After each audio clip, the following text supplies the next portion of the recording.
I'm a little late, but better than never.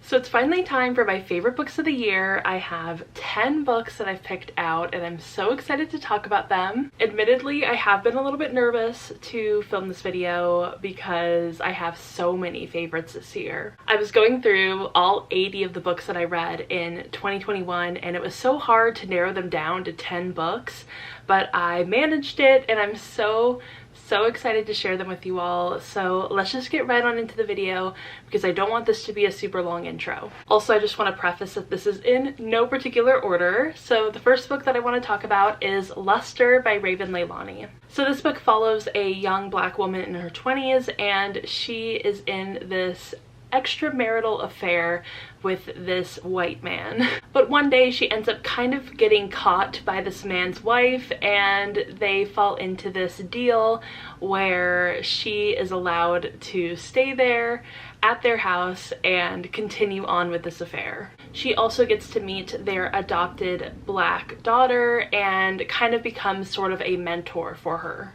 I remember being super nervous about going into this book, feeling like a little intimidated and a little bit worried that I might not enjoy it as much as everybody else did, but it absolutely blew me away and I ended up falling in love with this book. I really connected a lot with Edie, even though I would never really do something like that. I just really connected with the way that she was really stumbling through her 20s. Like, she didn't really have a direction. She didn't really know what she was doing, but she was just, you know, kind of going through life anyway. And I can really connect with those kind of struggles, you know, as a sort of directionless 20-something.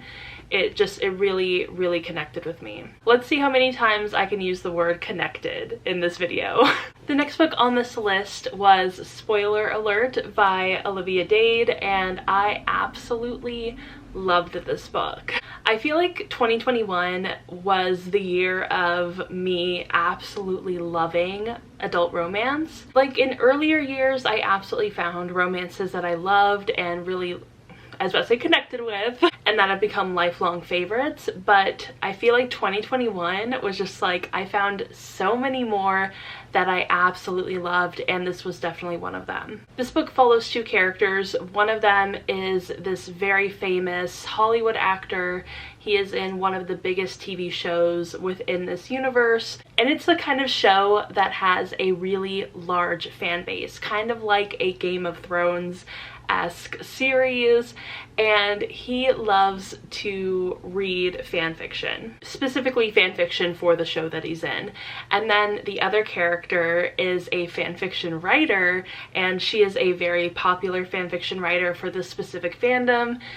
And they are pen pals that don't know that they're pen pals. So it's a very you got mail sort of situation. But then when April, the fanfiction writer, ends up going viral in her cosplay from the TV show, she ends up getting a lot of hate for being plus size, and Marcus, the actor, ends up coming to her defense. So when that happens, they end up going on a date, but then he quickly realizes that she is the fanfiction writer that he has been talking to anonymously. So the romance just kind of goes from there, and it's a lot of fun.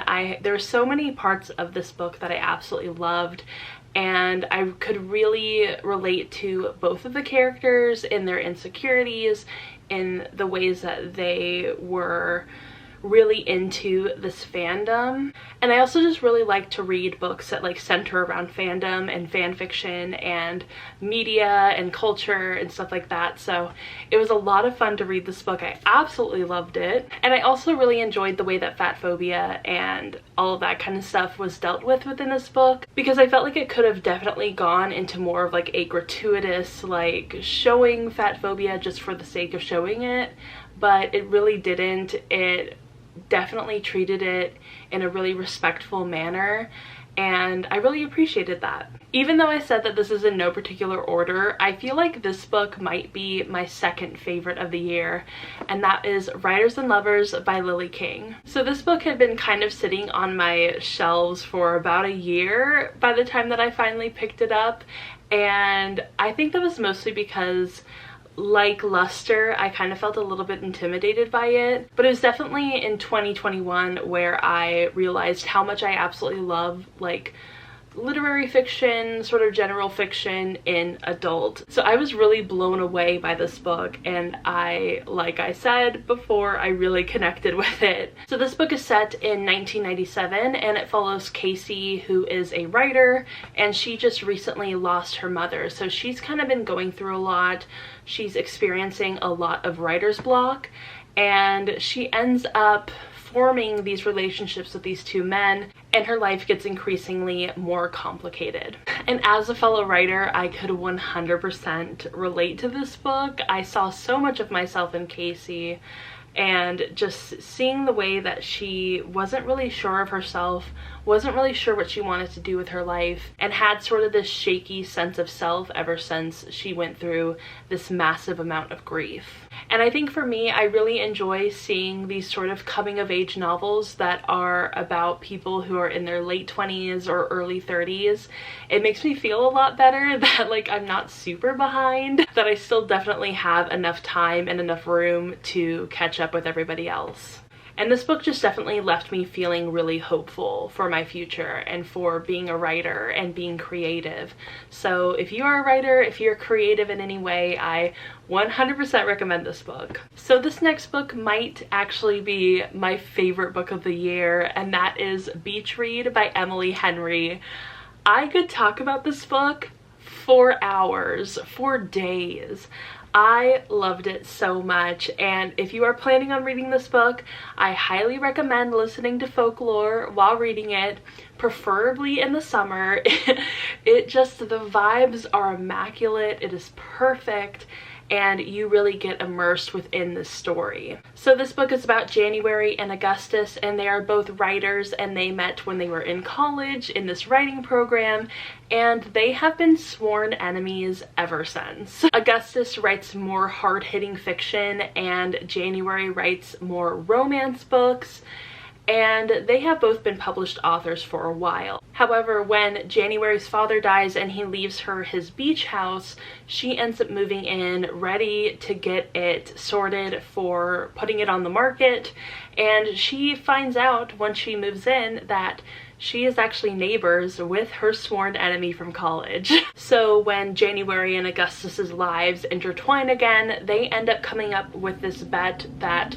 January can't write a hard-hitting fiction novel and Augustus can't write a romance. So they kind of switch off with their genres, and they take each other on these really cute dates that center around the genre that each other writes. And it's just so amazing. But I will say, before you dive into this book, it's not a fluffy romance novel. It's definitely way more hard-hitting than I think anybody would expect from a cover like this, from a title like this. It's going to leave you crying, feeling a little bit broken inside, but it's absolutely beautiful and heart-wrenching and romantic and amazing, and the enemies to lovers in this book is just immaculate. I swear that Emily Henry just knows how to write the perfect romance, and I loved the balance between both like the really sad parts and the really romantic parts.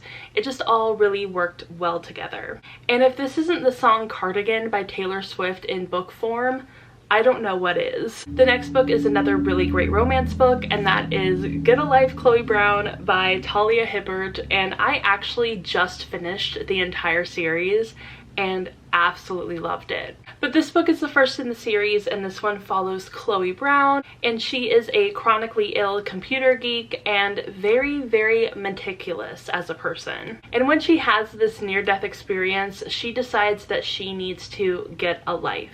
And her list includes enjoy a drunken night out, ride a motorcycle, go camping, have meaningless but thoroughly enjoyable sex, and travel the world with nothing but hand luggage and do something bad. And so she ends up meeting Redford, her handyman that is employed by like the apartment complex that she's living in, and they kind of have butted heads in the past, so they haven't always gotten along, but he ends up agreeing to help her with her list.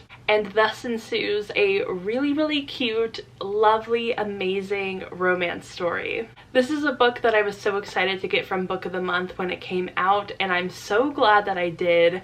I would have completely regretted it if I hadn't picked it up. And if you're looking for a really fun, lighthearted, adorable romance, this is perfect. I absolutely fell in love with both Chloe and Redford. I thought that they were amazing and had such great chemistry together, and that's something that I really look for within a romance novel, is I have to fall in love with both of the people in the relationship, and I have to feel like they could realistically be together. And I feel like with all of the Talia Hibbert books that I have read within this series, that is absolutely apparent in each book, and I love that so much. I definitely need to read more from Talia Hibbert this year. The next book is one of the first YA fantasies on this list, and that is Legendborn by Tracy Deonn. So this is like one of the first books that I read in 2021, so it's been quite a while since I read it, so I might not remember everything that happens in this book, but I absolutely loved it. So this follows the main character Bree, and she is a high school student that is starting in this residential program at UNC Chapel Hill.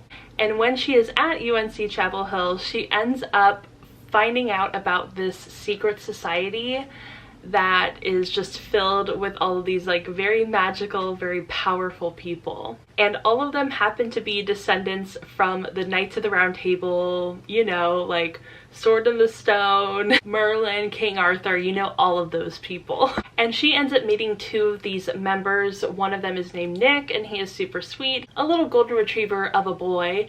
And then she meets Sel, who she doesn't really get along with at first. But I think something that I really loved about this book, besides, you know, like the really cute boy and then like the hate to love thing, is that there is a very obvious love triangle. And you know me, I love a love triangle, and especially since I get the vibe that like it could be a polyamorous love triangle, which would be amazing. I am 100% for that.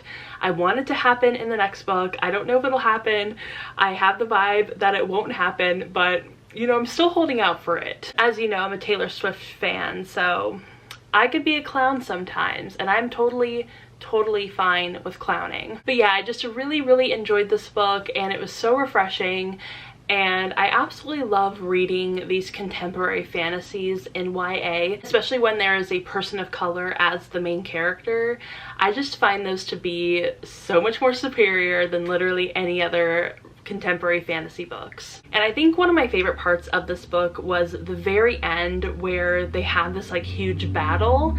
And sometimes I feel like it can be pretty hit or miss with writers, especially in YA, writing these battle scenes, but this one, it took the cake. It was amazing. So maybe we should continue on with these YA fantasy books. And the next one that I read was A Winter's Promise, and I absolutely freaking loved this book. So this one was a translated work, and that's definitely something that I want to read more of in 2022. I do have most of the rest of the series, so I definitely need to get on that.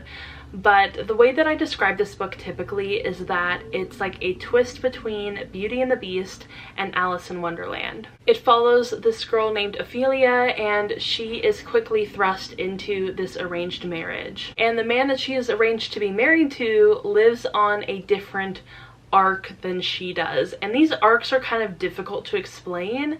They're kind of their own little like worlds almost. I guess this is kind of what they look like, but they float in the sky.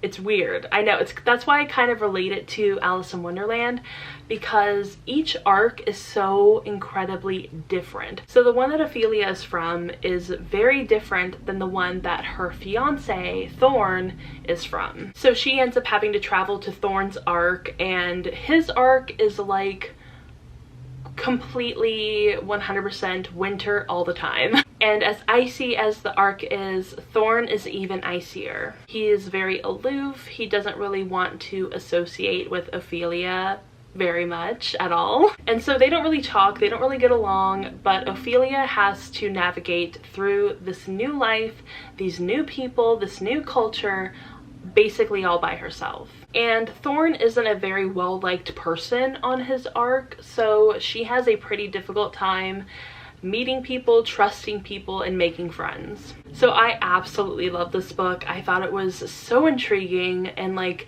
the world was so interesting. There were so many like different things to learn about and to discover and explore.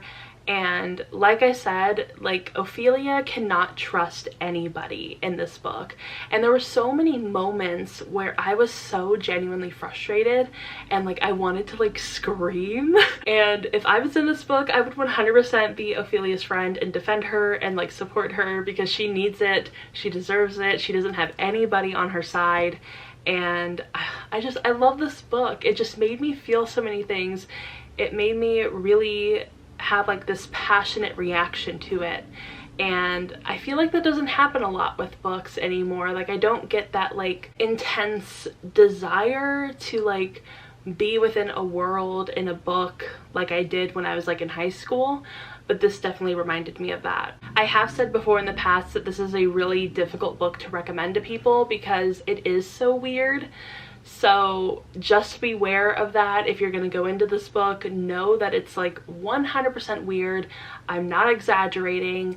It's not going to be everybody's cup of tea. The last YA book that I read is one that I read really recently, and that is Where Dreams Descend by Janella Angeles. So I absolutely fell head over heels in love with this book. It was such a shock. I went into it not really expecting that I would love it as much as I do, especially since I'd heard some kind of like mixed reviews about this book, especially from people that like I trust typically. But I'm so glad that I decided to give it a chance and really threw myself into this book because it was so worth it and I absolutely loved it. It was kind of like everything I could have asked for in a YA fantasy. It has sort of the vibe of Caraval, a little bit of the Night Circus, a little bit of the Crown's Game, and those are all books that I've absolutely loved, and I just like I look for that kind of vibe in every book. So to find it here was so exciting. And I think something I loved about this book was how clearly high the stakes were. Sometimes in fantasy books, it can be really difficult to establish these kind of stakes and make it feel believable, make it feel urgent. And Janella Angeles really knocked it out of the park with this one. And she sets up the stakes immediately from the first page, from the first chapter. You are like thrown right into the middle of the action. So you have the main character Kalia, and she is this powerful magician, and she has been kind of taken captive by another powerful magician and has been used as a showgirl within his like palace kind of thing. But she ends up running away and joining this competition for magicians. And while she's in this competition, she ends up meeting one of the judges, and he is around her age, and he used to also be a very powerful magician, but things have happened in his past that have kind of altered that a little bit, and they kind of create this very interesting, tenuous bond. I think Julie C. Dow says it best on the back of the book, where she says, "Where Dreams Descend is a glamorous, dark gem of a tale, sparkling with romance, magic, and intrigue. Readers will be captivated by prima donna Kalia as the mystery is slowly unmasked." I think that's perfect. I think that sums up this story so perfectly, and I really hope that I have convinced you to check this book out, because not enough people have talked about it, it's not popular enough, and it absolutely deserves to be. The second to last book is one that I've talked about quite a lot, especially on Twitter, and especially with Encanto being like one of the newest Disney movies, and that is The Inheritance of Orquídea Divina by Zoraida Cordova. So like I said, this book is very similar to Encanto if Encanto was more of a historical fiction and had more adult themes. It's this really beautiful magical realism book that takes place in so many different settings. It has so many different things going on, but it really tells this amazing story about this magical family, and it transcends all of that to be something that is really relatable in a way. At least for me, I definitely saw a lot of myself in this book. So one day the Montoyas are invited to their matriarch's funeral, and they are promised some sort of inheritance when they're there. Instead of an inheritance, she ends up turning into a tree, and then 7 years later, all of their gifts have manifested in different ways for each of the family members. So in order to find out the truth about Orquídea and all of the gifts that they have received, they end up traveling to Ecuador to find out more about her history. And as you can see, this book isn't necessarily super long, but it packs such an incredible punch, and there's so much story that is packed into this. It's incredible that like Zoraida was able to tell this wonderful, amazing story in such a short little package. And I really loved how she was able to weave through both the contemporary setting and the historical setting, and how everything just slowly but surely fell into place. There are so many secrets within this family, so many things that Orquídea never told her descendants. There was just so much to learn about her and how it all connected to the family, to the magic, and it was so wonderful. It was so amazing. So if you liked Encanto, if you really enjoyed that story, you might also really enjoy this one. And the very last book that I want to talk about is The Midnight Bargain by C.L. Polk. I absolutely adored this book so much. I loved it. It was like the perfect kind of adult fantasy. It wasn't this like high fantasy with like this huge magic system and like an unrecognizable world. It was very rooted within our own history, within our own like geography. It was something that was so recognizable to the world that we live in, or the world that we have lived in the past. So this book follows Beatrice, and she is a sorceress who practices her magic in secret, because within this world, women are not allowed to practice the magic that they are born with. In this world, they believe that unrestrained magic will harm the potential children that these women might have, and so when they are married, they are put into this marital collar around their neck that restricts them from using their magic. This book really cleverly dealt with a lot of issues of sexism and classism, especially since Beatrice's family are in debt and she feels a lot of pressure to support her family and do things that she wouldn't necessarily want to do. Beatrice is kind of forced into taking part in this bargaining season where eligible bachelors and bachelorettes are kind of thrust into these like balls and parties in order to find a suitable match. And of course, because her family is in debt, that is very imperative to Beatrice, and she really wants to help support her family, but she really doesn't want to get married in this fashion. When I finished this book, I knew that it was definitely one that I would want to go back to in the future, so I could definitely see myself rereading this book and probably getting even more from it than I did in the first read. There were so many interesting things going on that I'm sure that I couldn't have gotten all of it within my first go round, so I definitely want to reread it this year. I think that'll be a lot of fun. And this is a book that I feel like more people should be reading. I feel like it's a perfect book for those who are kind of wanting to transition from YA fantasy to adult fantasy. Also, if you are a big fan of Bridgerton from earlier in 2021, this would be the perfect book to read, because I loved Bridgerton. I had a really fun time watching it, and then I ended up reading this book, and they are very similar. They definitely have a lot of the same themes and a lot of the same vibes and aesthetic, so if you liked Bridgerton, you might really enjoy this book. Okay, so those were my 10 books, my 10 top 10 favorite books. Oh my gosh, I can't talk. Here is the entire stack of books. Oh no, oh no. Here they are in all their glory. These were my favorites of the year. I just absolutely love them, but there were so many other books that I could have mentioned in this video that were equally as amazing, and it was so difficult to choose only 10 books. Like, I read 80 books this year. How am I supposed to narrow it down to 10 books? This could have easily been a top 20 list. It easily could have been top 20. I think one of my honorable mentions would be Within These Wicked Walls, because I loved that book so much. It was an amazing Jane Eyre retelling, this historical fantasy, YA. It was so good. So yeah, that's like my one honorable mention that I really want to talk about. So yeah, I have my 10 books, I have my honorable mention. So in the comments down below, let me know some of your favorites in 2021, and maybe I can get to them this year and read them and see if I like them as well. So if you enjoyed this video, go ahead and give it a thumbs up and subscribe to my channel. Also go ahead and follow me on Instagram, Twitter, Goodreads, Storygraph, TikTok. All the links are going to be down below, and I will see you all in my next video. Bye!